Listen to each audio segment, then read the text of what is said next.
The afterlife is nonsense, but not for the reason the atheist thinks, and certainly not for the reason the priest tells you. You spend your life haunted by what happens when this body dies. Will you go to heaven? Will you be reborn? Or will you simply vanish into nothing? But if you ask Nisargadatta Maharaj what happens after death, he would not answer your question.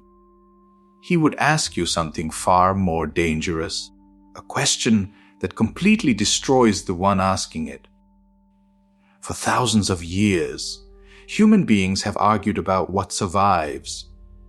Religions have constructed heavens, philosophies have proposed reincarnation, and materialists have declared that consciousness simply ends. Yet Maharaj saw something peculiar in all three answers. They disagreed about what happens next, but they all began from exactly the same assumption. That assumption is so close to you that you almost never see it. You assume there is a separate person here now, and naturally you want to know what becomes of that person later. The entire mystery of the afterlife begins with this unquestioned me.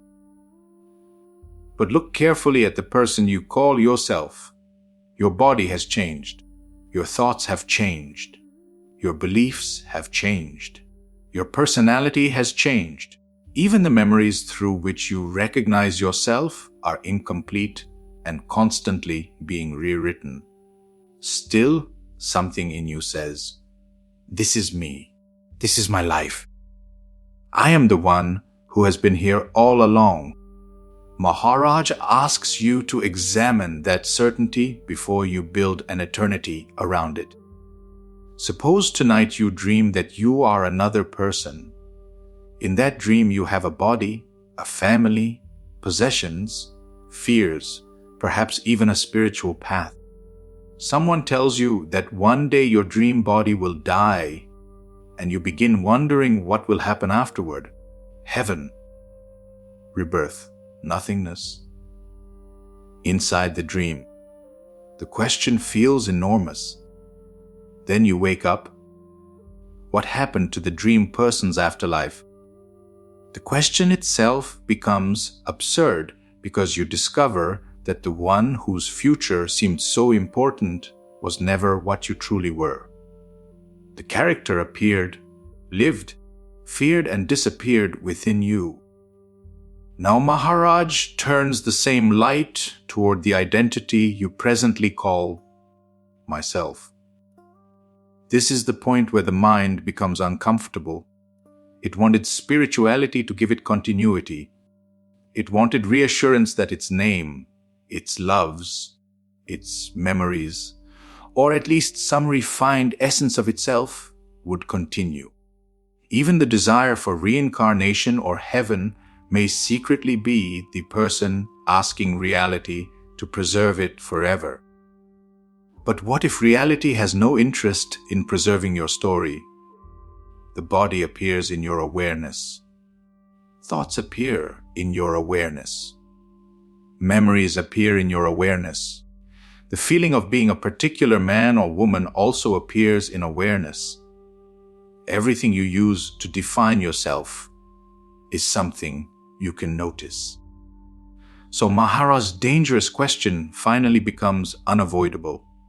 If you can observe the body, the mind, the memory, the personality, and even the feeling, I am this person, then who is the one that is supposed to have an afterlife? Do not answer intellectually. Look, the shock is not that nothing survives. The shock is that the person demanding survival was never your deepest reality to begin with. This is why the afterlife is nonsense. After belongs to time. Life belongs to the story of the body. And the imagined traveler who wants to move from this life into another is itself part of that story. Maharaj was not promising annihilation. He was pointing beyond both survival and destruction. What you truly are is not waiting for another world, another body, or another future. It is present before every idea of birth and before every fear of ending. So, do not ask where you will go after this life. Find out who is here now.